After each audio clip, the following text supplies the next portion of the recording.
Hi, welcome back to Podcast Voyager. Hello. We're here with the next episode of... Spectacular Spider-Man. We are doing episode 3, Natural Selection. Mm-hmm. And we're going to start in 3, 2, 1, play. Oh, that's New York. A steamy subway vent at night with crooks. Yeah. They're breaking into the bakery. These guys really aren't thinking very hard about what they're doing, are they? It's like when you say go get some dough, this isn't what they mean. The spotlight! Love that.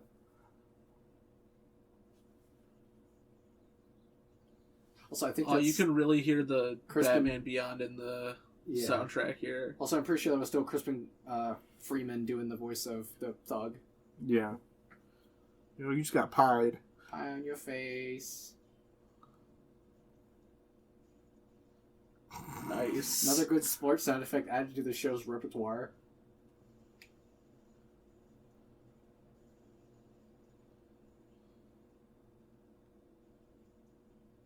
It's like volleyball. You mean tetherball? Or tetherball. Have you ever played tetherball? I played it a few times when I was a kid. I never played it. I always wondered what the goal was. I don't know. You more or less try to knock the ball back and forth, and you try and hit it hard enough to where the other person will miss, and it will wrap around. I see.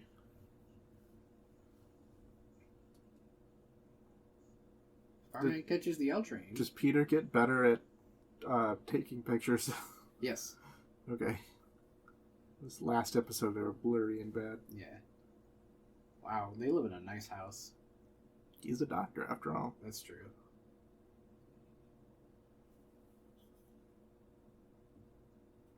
Gotta inject more of the formula. The secret formula. I was thinking about making that joke too. I wonder if this is going to be as gross as TASM 2. Oh. When he it was the first one. The Amazing Spider-Man. When Kurt Connors gets the gross arm that he has to peel the flesh off of. Yeah. Or the skin. I know, it's weird. Watching those movies, we had more fun watching the second one than the first one. It's probably because we watched Spider-Man 3 and then immediately watched Spider-Man, The Amazing Spider-Man. Yeah. And we were tired and dying of heat stroke because it was hot in your I will quarters. say, the way that movie, TASM 2, handled the death of Gwen Stacy and all that, really good. Yeah. And we all love that scene where Peter had that talk with Aunt May, where he's like, I love you, but I need to talk to my real parents, or find out, So you'll always be my mom. I'm like, oh, it's so nice. And speaking of Marvel movies in general, I watched the first Guardians of the Galaxy movie, which I had not seen before. How'd you like it? It's pretty good. It's one of those things where, you'll watch, an MCU movie, and you never watch the first one where they're, maybe not all together, and they're all fighting. And you're this is weird. Your only experience with the Guardians was, when they'd be in Avengers, which is, not their best showing. Yeah. Yeah, I don't remember if we mentioned this when we first started back up, but me and Alex watched basically the first 2/3 of Guardians of the Galaxy, because at least I'd never seen it, and I didn't know how good that movie was going to be. It's pretty good. I need to watch the rest of it. The ending, there's kind of a cringy part where Riley, don't spoil the ending. All right. You mean the dance battle? Yeah. That shit was cool, Riley. Oh. Everyone thinks it's cool. I felt it was a little cringy. That would be you, Riley. You'd be standing there with the Spider-Man shirt on in your underwear. I legit was thinking, what is Peter doing? But also I'm like, I would do that. That was me at night. Fucking can't able to sleep, all clammy. Yeah, and also there's construction happening. Because it's in the morning when you're trying to sleep. Yeah. Before work.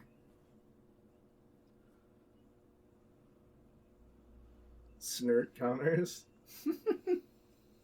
Well, that was kind of gross. Yeah, really quick though. Your first thing is like, oh yes, let me touch my face with your new gross arm. Yeah. Rub your newly birthed hand all across my visage.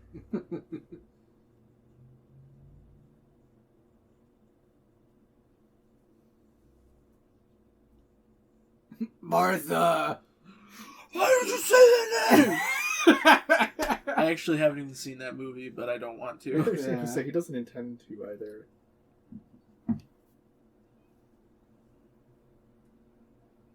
So we'll see the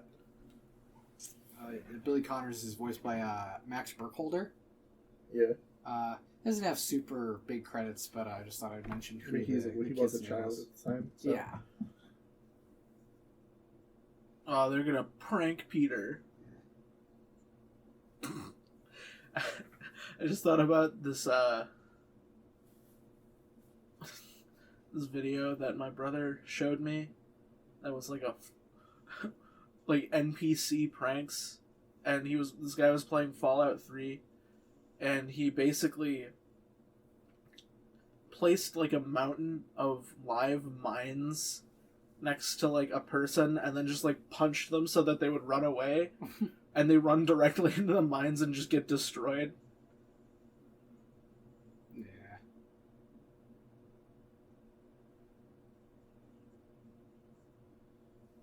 Yeah, she's straight up T-posing up there. Damn.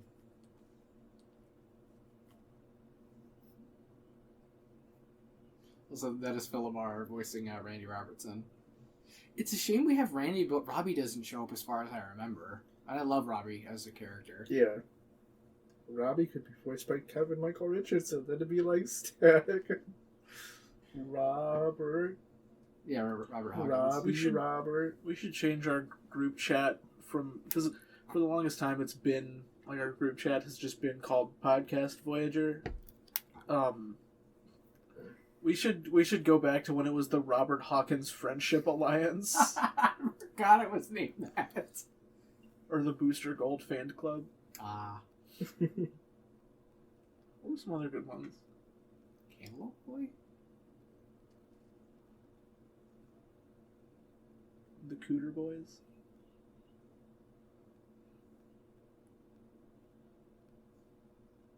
Chocolate cake.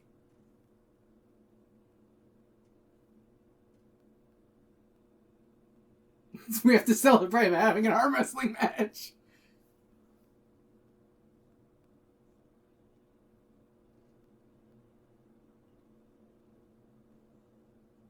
They're all wearing like the stereotypical birthday hats too. Yeah, how come nobody wears party hats?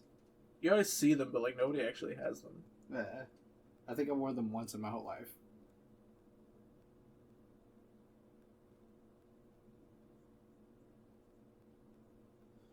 Space wackos. I love how fucking happy the kid is.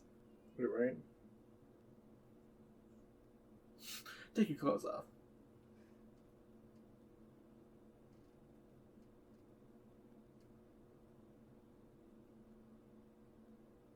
Ooh.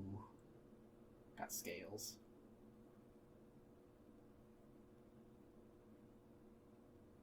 It's like, you didn't get you to a dermatologist of the highest caliber.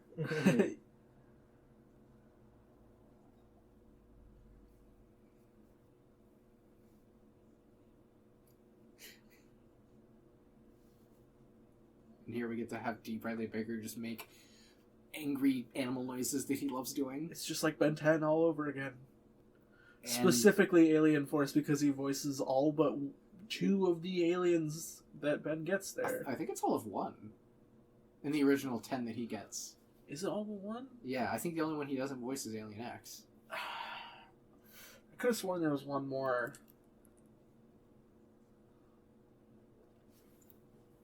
Let me look it up. Now I have to find the answer to the mystery. Alright. Yeah, he also, like, all the times he voices Gravemind, and he's got so many. I think I was watching a video, it was like on some big channel, and it points out how many fucking times like D just gets money just to make animal noises. Riley? Huh. What is this? Oh, that's the live action Ben 10 Alien Force thing. That's between season 2 and 3. Why have I not heard wind of this? I swore I mentioned before there were 2. You've been hiding things from me. Well, I think the only reason I didn't mention it is because...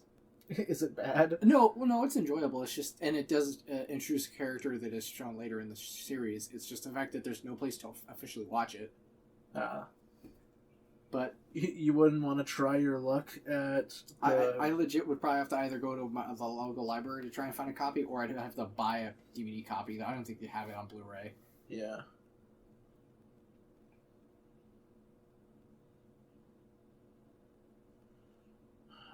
Why is it that D. Bradley Baker is credited in Ben 10 Alien Force as various whoa, did you see his fucking head? His head, went square. His, top of his skull, caved in almost. Also, I love the design of the lizard here. Yeah, me too. I like when he's still wearing remnants of Kurt Connor's clothes rather than just being naked. Yeah, I like when it's just a little bit. It's like that Hulk style where he's still got a little bit of clothes. Mm-hmm.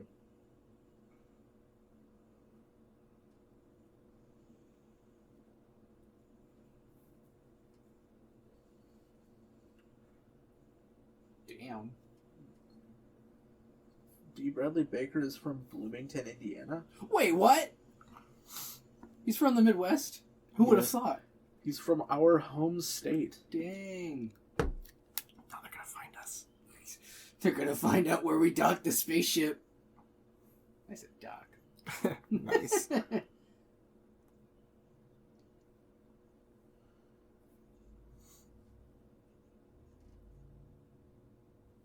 Yeah, see, that's the... classic Peter disappointing your friends all the time, Parker. Yeah.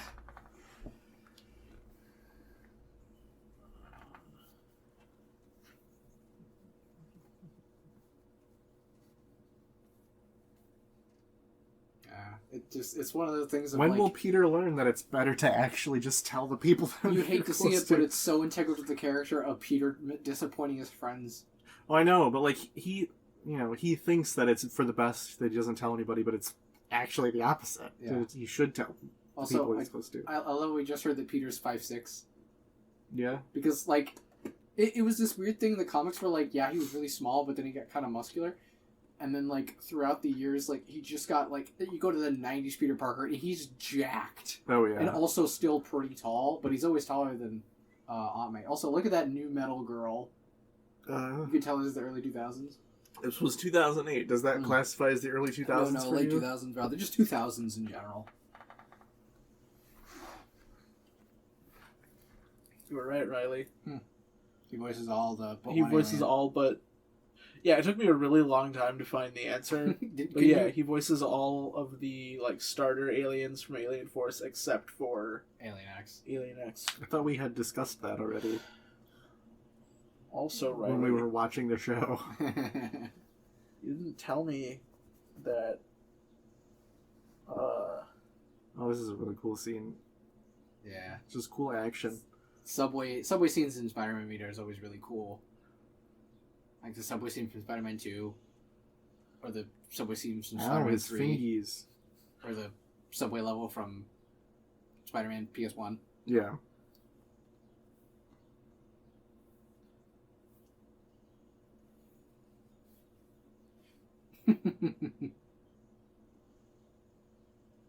I'll contact Matt Murdock.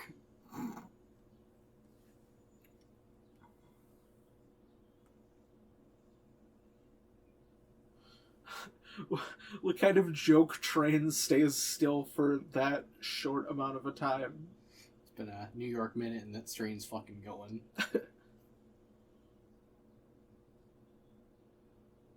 Spider-Man! So I love the bass track in the sound. Or in the bass in the soundtrack right now. Yeah.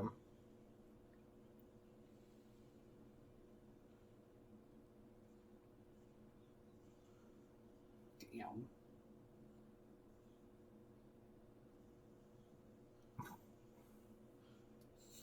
That guy's gonna win the photo contest. Well, no, the phone got destroyed. Oh, yeah. I was literally about to make that same joke, and I was, they probably did that so There would be a continuity error.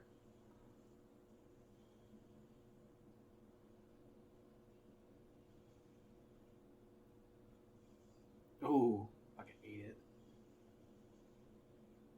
There's also... Why are train scenes in Marvel movies so good? Like, oh, trains are just a cool set piece. Yeah. But I was thinking of the fucking... Oh, that's awesome. It's just like a moving platform, I guess. Yeah. Well, there's that awesome train sequence in... was it X-Men Origins? You mean the Wolverine? Yeah, X-Men Wolverine Origins. No, it wasn't X-Men Origins. It was the Wolverine. The Wolverine, okay. I always get those two confused. It was the Japan one. Yeah. I was about to say, is that the one where he goes to Japan? Yeah. Because they're on a bullet train doing it. Yeah. And the whole bullet train movie is really good. Hell yeah. Or do I even need to mention the train scene from Spider-Man 2? I mentioned that earlier. You mentioned it? Yeah. I was mentioning all the cool scenes, train scenes I in Spider-Man. wasn't paying attention because I was either trying to figure out who D. Bradley Baker voiced in Alien Force or paying attention to like the show or whatever. The Bronx Zoo. That's the shitty zoo. Is it? I don't know. Well, there's the Brooklyn Zoo. You're the gonna Bronx piss off Zoo. all of our fans from the Bronx. Oh no! Don't kick my butt. I like New York. The #1 New York fan over here.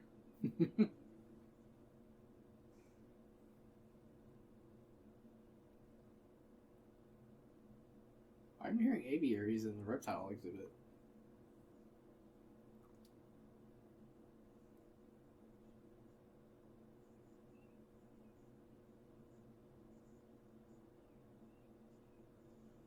I also like that Eddie interacts with Spider-Man. Yeah.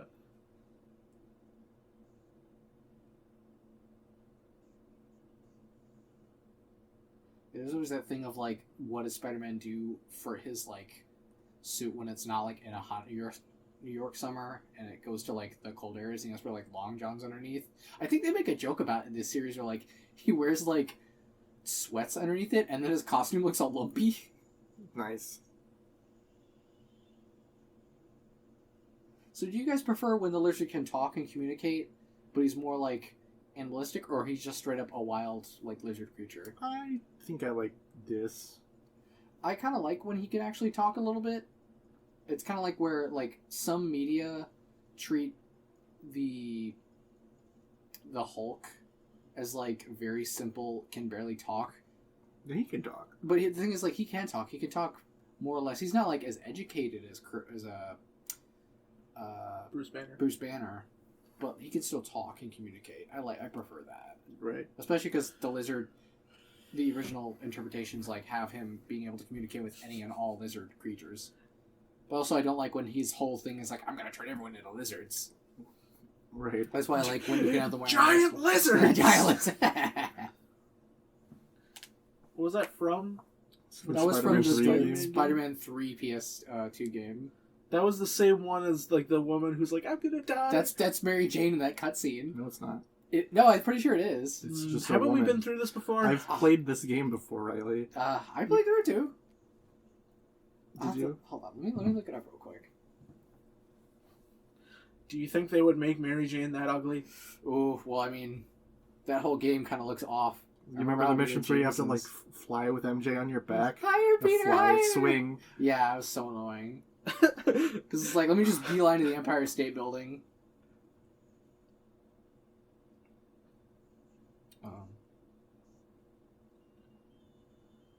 God damn it. That's why we put our phones on silent, Peter.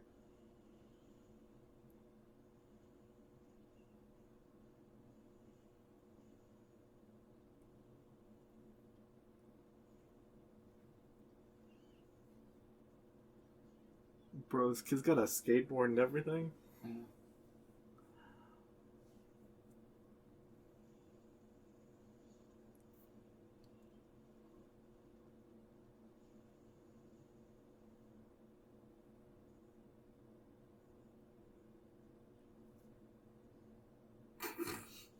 That's some Brian Michael Bendis style dialogue. I love that.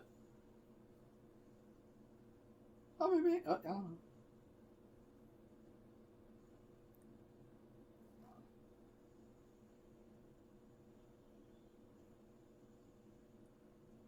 I feel like the Lizard is, like, underutilized. In Spider-Man media or in... Just in Spider-Man media, yeah. Yeah.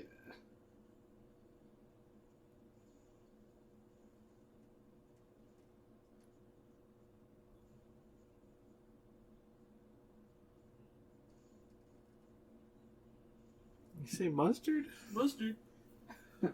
So to call David Cage. The mustard stains on his shirt the day he did walk out. Ooh. Oh, yeah. It's like it's even shorter than last time. Ooh.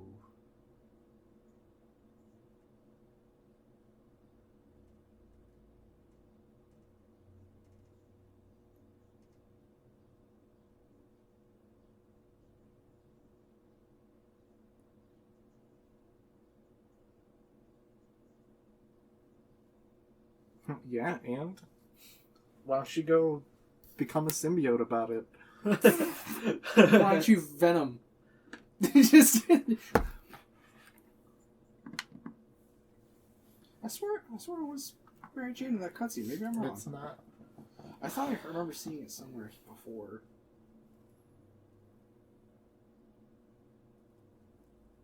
She's got some, like, bug eyes in that cutscene, too. Yeah, she looks like her head's about to, like, explode.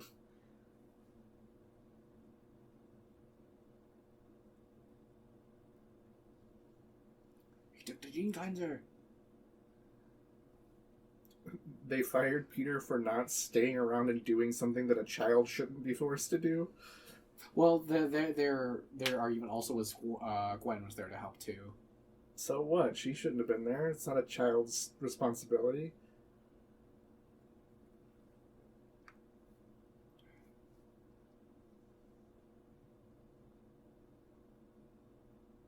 But what about Uncle Ben?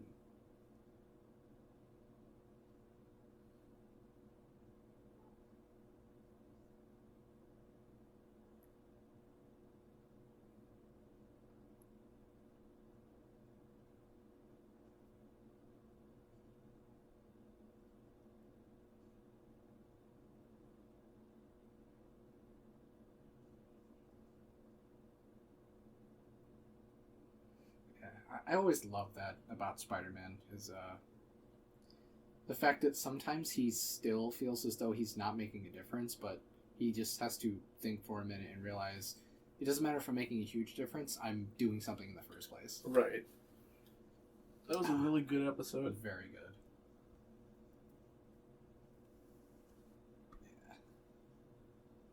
Yeah. Overall, no new voice cast to go over apart from just the one character. Well, I know who's in the next episode. Oops. But yeah, overall, I really like that episode. I like the lizard design. I like the way they did the story. I like that they had a little setup beforehand. The fact that we had, I mean, we didn't have too long of an intro, but Kurt Connors and the whole Connors family and the lab, they were all within the first 2 episodes. So there was some lead up to him being the lizard. Yeah. Yeah. And overall, it was very nice. And you have that classic, I think the word would be dichoticism between Peter Parker and Spider-Man's lives, kind of. You mean like a dichotomy? Dichotomy, really, yeah. There's a dichotomy of Peter and Spider-Man's lives kind of bashing into each other, causing issues. But yeah, it's really good. Do you guys have any more comments? That was just a really good episode. Yeah. Well, if you guys want to, you can leave your comments down below. Feel free to like the video, subscribe to the channel, check out our description for the video to check out our socials. And with that, signing off.